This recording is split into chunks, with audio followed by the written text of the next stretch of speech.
As gamers, we love it when companies announce a game is in development, especially one that is part of a series that we have come to love and admire. We cannot wait to either hold that game in our hands, or see the notification that the download has been completed. We love booting up a game for the first time, and jumping headlong into the experience that is placed before us. And no matter what the overall experience is, we still fondly think of loading up a game for the first time. There are times, however, where a game will go silent for a long time after a company announces its development. Fans sometimes go years before even the slightest rumor is spread, or the company makes an official statement about any sort of progress. These dedicated fans can even lose hope that a game will ever be released, and simply move on with their lives, silently lamenting the lack of a product that they were desperately hoping would be released. So why do games get stuck in the development cycle? Is there anything we as consumers can do to help these games that we want to come out faster? And what effect do these cycles have upon game developers and gamers? Within this video, I like to try to answer these questions from the point of view of a consumer, a longtime gamer who has seen this process happen with some of his favorite games. So gather up your demon protection gear, equip your best anti-demon weaponry, because we're going to be taking a little trip into a place most commonly known as Development Hell.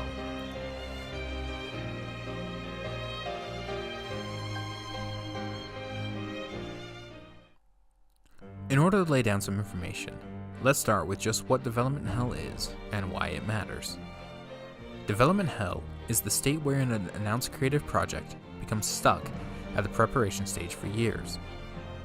Games typically get stuck here for a variety of reasons, from studios having licensing issues, internal problems like staff leaving or being moved to other projects, executive meddling, or the director wanting to deliver on their artistic vision, not caring about release dates. Well, wait a minute, I hear some of you saying, that sounds awfully familiar. As well it should, because you've either heard of it in another term like vaporware, or you've experienced it yourself. Some famous games that have been stuck in development hell throughout the years are infamous amongst the gaming community.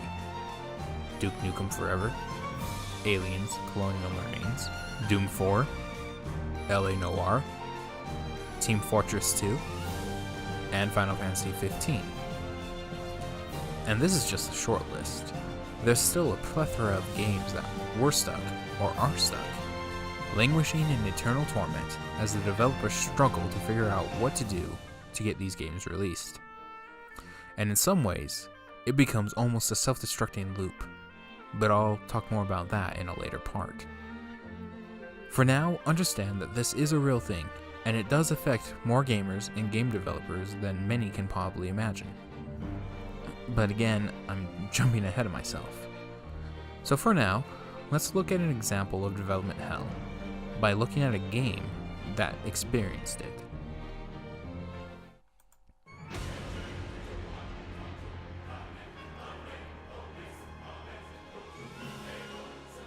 So I'm sure some of you are wondering, wait, how is Final Fantasy 15 an example of development hell? Others are wondering, wait, why this game? And still others are yelling at their screen, Yes! Yes! So why did I choose Final Fantasy 15? Well, because it's the game I have the most experience with. I've always been a big fan of the Final Fantasy series, and I've tried my best to keep up with them. But we'll ignore the personal history for now, and let's simply look at Final Fantasy 15 and how Square Enix put it into development hell. Final Fantasy 15 was originally known as Final Fantasy Versus 13. It was meant to be a spin-off title to Final Fantasy 13 as part of its Fabula Nova Crystallis series, meaning the three games in that series, 13, Type 0, and Versus 13, which share a common mythos and retain thematic links. Square Enix placed Tetsuya Nomura, the popular character designer and head of the Kingdom Hearts series, in charge of the Versus 13 project. Nomura intended that the Versus 13 would be a darker, more extreme Final Fantasy when compared to prior entries, including 13, hence the title. He placed emphasis on trying to bring elements of the real world into his game. Production on Versus 13 began tentatively in 2006, with Nomura and his team who were responsible for the Kingdom Hearts series. Development was stalled in 2008 so that the developers could, in their spare time, help complete Final Fantasy XIII. By June 2010, Nomura had reported that the story and character designs were completed.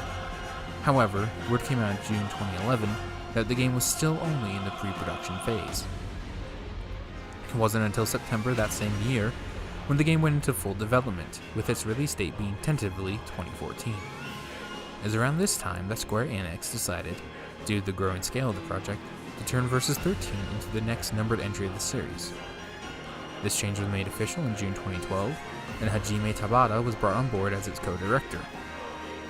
Staff later revealed that at the time of rebranding, Versus 13 was only 20 to 25% completed, and Tabata saying later that the game never really took shape. When the new team began to develop Final Fantasy XV, they reviewed content and carried over what they could, but there were some changes. Nomura remained co-director with Tabata for some time to try to maintain the artistic vision of the game, before being reassigned in Square to other projects, including Kingdom Hearts 3, with Tabata taking over full directional duties. Due to the state of the game in 2012, then CEO Yoichi Iwata considered canceling the game outright so that the team could start completely from scratch. It took 6 months before they had it all sorted out. Although they tried to follow previous patterns of development, the team realized that such techniques had become dated.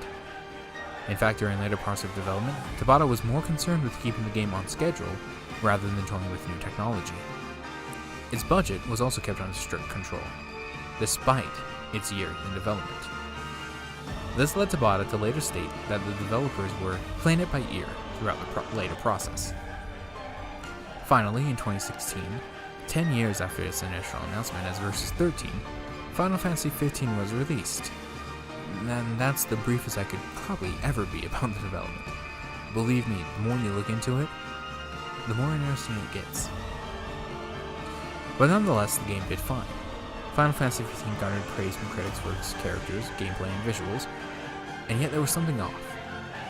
Fans, like me, couldn't place our fingers on it. But after a while, we realized what it was. The story felt incomplete. Sure, we had the DLC that filled in the blanks, but it didn't really matter. The base game was lacking in those moments. And sure, the DLC fleshed them out and helped the story to make sense, but by that point it was too late. Now, whether it was a result of the change in directors, a change in concept, or something else entirely, I can't say. But Final Fantasy XV was affected by its long stay in development hell. And it matters. Why? Well, let's talk about that. Okay, I hear from some voices emanating from the beyond. Why should I care? It's not my problem that developers can't get their agendas together. Oh, my fellow gamer, you should care. Let's take a moment to indulge in a thought experiment. Think about a game that you would love to come out. It can be any game that you would love. Now imagine that the developer announced that it was beginning development. You'd naturally be ecstatic about the announcement, wouldn't you? Well, of course you would. This is your ideal game. The one you've always wanted. Now imagine that after the announcement, nothing happens. Months go by with no news. I would assume that you'd be slightly disappointed with no information coming out, but you find a way to justify it. Thinking something like, well, good games take time, I just need to be patient. It's a reasonable reaction, right? Well, what happens when years go by without any news? When the game developers never give you a clue about where in development your perfect game is, and at times, even seem to not be working on the game at all? What would your reaction be? Disappointment? Anger? A loss of faith? See, when a game is stuck in development hell, it matters quite a bit to the gamers who want to see the game come out. They really want this game to happen, and when it doesn't, they feel betrayed. I know I did with Final Fantasy 15 and Kingdom Hearts 3, and to be frank, I still feel this way today with some games that I wish were not stuck in this cycle. But we as gamers have this bad habit of pointing blame where blame may not be entirely justified. Gamers, when frustrated with the lack of progress, blame game developers and game directors for the delays, when it may not entirely be their fault. In fact, they may be just as much of victims as we are. Let's look back at Final Fantasy 15.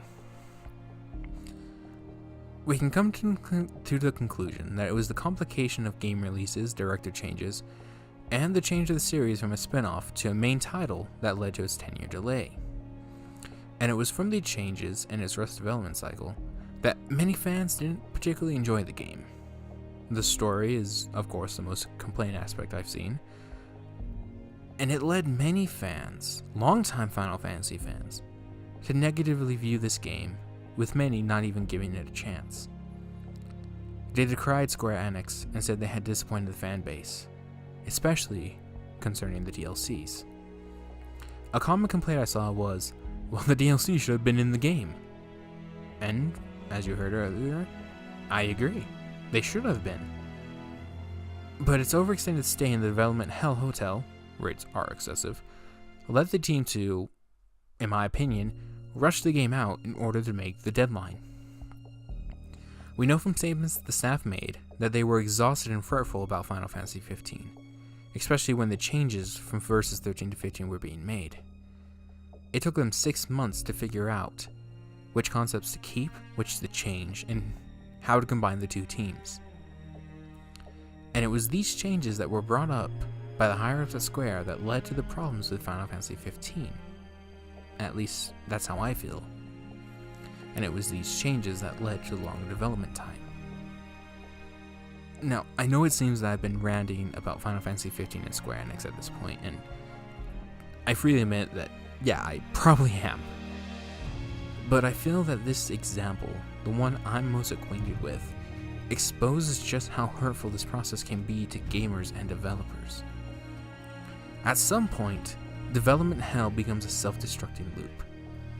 A game is announced, people get excited, things go quiet, people lose interest, news shows up, people get warily interested, the game is released, game does okay to poorly, with poorly being the most common acceptance, and then it happens again.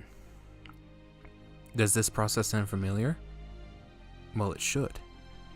It's a process that has been happening in our gaming community for years now. Some game companies tend to have this bad habit of even thriving upon development hell to get their games to come out. How many times have a company announced a game and then made us wait at least 5 years, if not more, for even news to come out? How long are we going to have to wait for the Final Fantasy VII remake? How long are we going to have to wait for Star Citizen? And how long is Valve going to make us wait for Half-Life 3? Forever? At this point, it seems that we may. Development hell does nothing but leave ruin and disappointment, anger and sadness in its wake.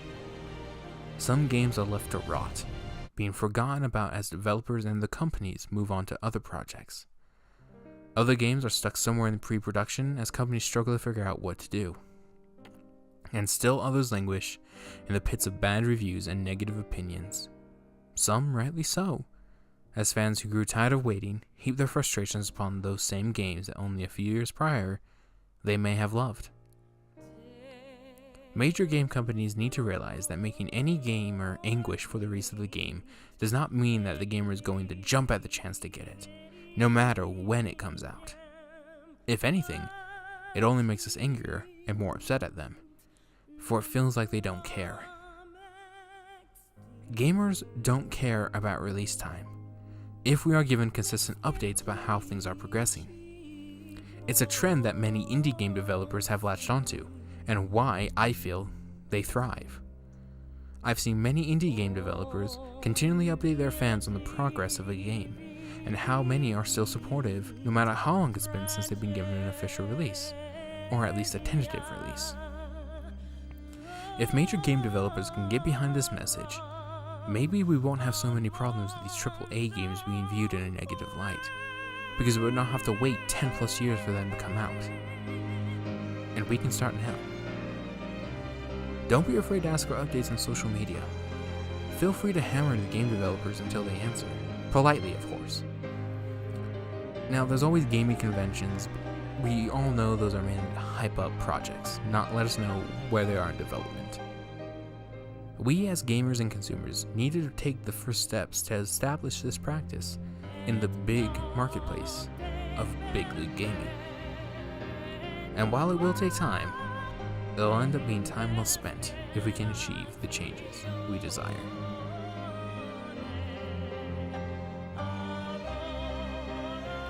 Well, everyone, thank you for stopping by today. I appreciate you joining us. If there's a topic that you want to have me talk about, please leave a comment below, and be sure to like and subscribe and ring that bell icon for notifications as we upload our videos and get this channel really up and going. My name's Antian, and if you excuse me, I have a demon problem I need to take care of.